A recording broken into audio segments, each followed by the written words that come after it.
casting around looking for a time and a place to set this practice novel, and I happened to see a Doctor Who rerun on public television. I see you're familiar with Doctor Who. I am very familiar with Doctor Who, yes. I have a daughter who shares your interests, although she's a bit younger. Okay. Well, we got in the habit of watching Doctor Who when our kids were very little because they all liked it because of the sound effects and everything, and it would keep them quiet just long enough for me to finish doing my nails. So I got in the habit of watching Doctor Who every week, and enjoyed the show. But for those who may not know, it's a very, very long-running British show, which in Britain is done as a kid's show. Of course, here it's a cult show. Absolutely. Yeah. Anyway, the Doctor is a Time Lord from the planet Gallifrey who travels through space and time and collects various companions from different eras of Earth's history. And in this particular show I was watching, it was a very old one, filmed maybe 25 years before. He had a young boy, a 17, 18-year-old kid, who he'd picked up in Scotland in 1745.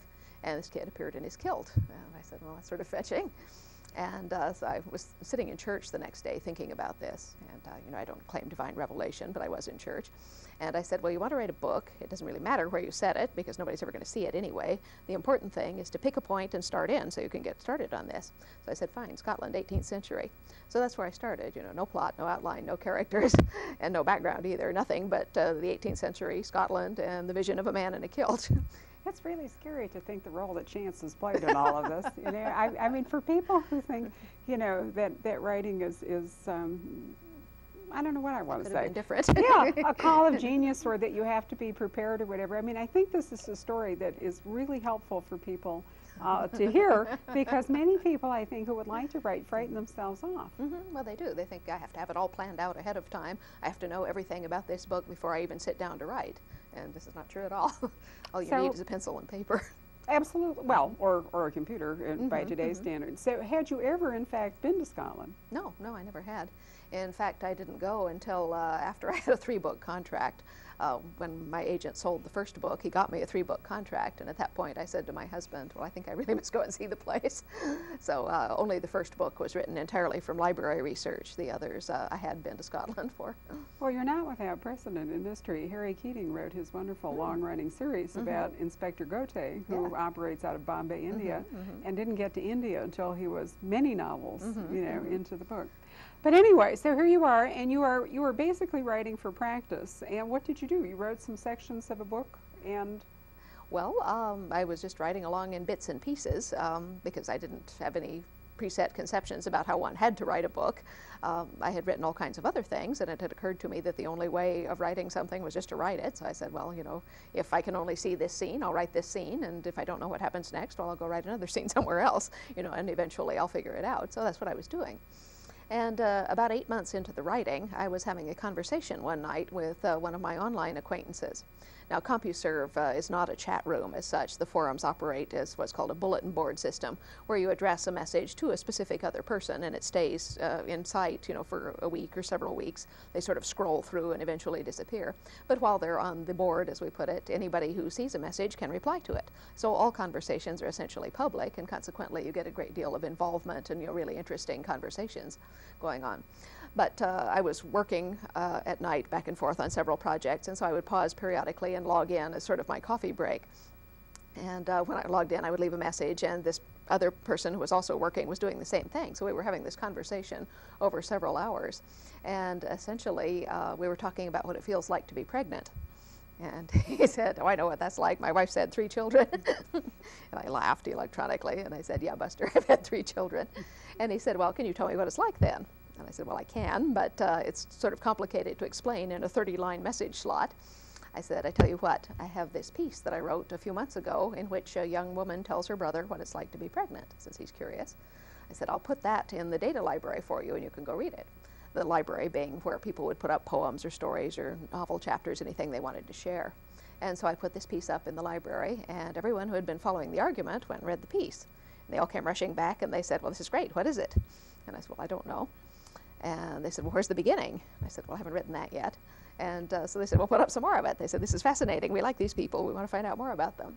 And so gradually I began putting up small chunks of the novel. As I say, I don't write in a straight line, so I was not putting up chapters. In fact, I don't have chapters until the last thing before I send the manuscript to my editor. That's what I do, is break it up at that point and title the chapters. But whenever I had 10 pages or so that would kind of stand by themselves without a lot of explanation, I would put it in the library. And people got very interested in these chunks, as they called them, and they'd say, "Oh, Diana has a new chunk, have you read it?" And everyone would run and read the new chunk and come back and discuss it and ask me questions, and I'd answer as well as I could. Anyway, over time, people began saying, "Well, this is wonderful, you should try and sell it." And I said, "Well, it's for practice. You know, I don't even know what kind of novel it is," because at this point, a lot of other things had occurred, including the time travel angle, and I realized I was no longer writing a straight historical novel. I said, "I don't even know what to call it." I didn't realize that. So, so when you began the concept of Claire Randall, World War II, a nurse, isn't she? Actually stepping through an aperture, if you will, and dropping back into, well, just a little over 2 centuries, back to Culloden. As a matter of fact, she went back to a battle scene, didn't she? Is that the opening scene, or does she get there? I've forgotten by now. No, she arrives in 1743, so we have a So we're not at Culloden. In fact, Culloden doesn't happen until the second book. Oh, it doesn't. That's right. Okay. Well, in any case, the idea of her moving across the centuries and all of that wasn't in your original. Oh, no. No, as I said, all I had in mind was Scotland, 18th century, and a man in a kilt. Okay. So the first thing that I did, of course, was to go to the university library, where I typed Scotland, Highlands, 18th century into the card catalog, and it came up with 38 references, which all had similar call numbers. So I went to the shelf where those were, and here were 400 books on Scotland. You know, geography, costume, history, language, everything. So I just tiptoed along and took out anything that looked interesting. And 2 or 3 days of research, just skimming through the books, showed me that in the 18th century, the primary point of conflict would have been the Rising under Bonnie Prince Charlie, the 45 as it was called. And I said, well, the only thing that I know officially about writing novels is that they should have conflict. I said, this looks like a good conflict. Fine, we'll have that as the background then. So I had that, and I said, well, we have the 45 was Scots versus English, essentially, Highland Scots versus the English army. And I said, we must have a lot of men in kilts because of the kilt factor. I like that.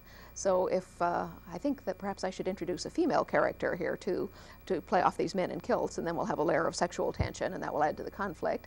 So if I make her an English woman, then we'll have lots of conflict. So I decided I should have an English woman. This was about 3 or 4 days into the writing.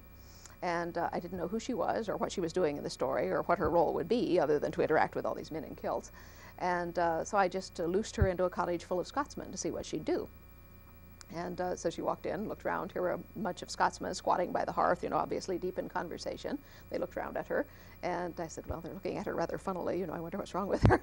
But one of them sort of got up looking suspicious, and he said, well, how do you do? He said, my name's Dougal Mackenzie, and who might you be?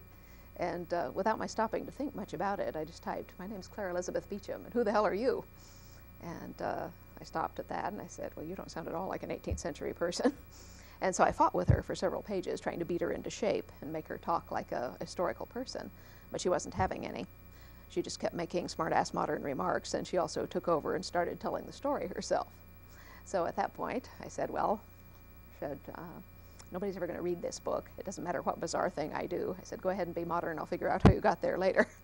So it's all her fault that there's time travel in these books. Well, yeah, because I mean, you know, the obvious approach obviously would have been to have taken everybody, you know, put them in that time period, and you would have had characters the time travel. Yeah. Well, that's what I intended, but it just didn't work that way. But I can see that because, you know, probably your own natural narrative voice would really be clear. And in order for you to do what you're, you know, do the history and yet use your voice, I can see why the time travel. Well, yeah, it just seemed, you know, the easiest way to approach everything at that point, and I wasn't out to make problems for myself since this was just a practice book. Well, absolutely, but you know, thinking it over, it also gives you a chance, because that's one of the things when we get to Fiery Cross here in a minute that I so much enjoyed, is the fact that Claire is able to take what medical knowledge she could have had from the 1940s. That's right. For example, penicillin. You know, anybody could have grown it even then, even in Scotland where it's cold. That's right. And so this gave you a chance, in fact, to take a lot of things that you know that you couldn't really have put into an historical novel and make use of them. Yes. So you kept writing scenes and it all went along. How did it actually translate into a real book called Outlander? Well, as I say, people began encouraging me to publish it, and I said, well, I don't even know what sort of book it is, and I said, and it's only for practice anyway. I said, but for the sake of argument, if I did want to publish it, what should I do next? And a lot of the published authors with whom I had become friends by this time said, well, you should get an agent. They said an agent can do 2 things for you. An agent can get your book read much faster than you can do by yourself, And then if you do sell it, an agent can certainly negotiate a much better contract for you than you could do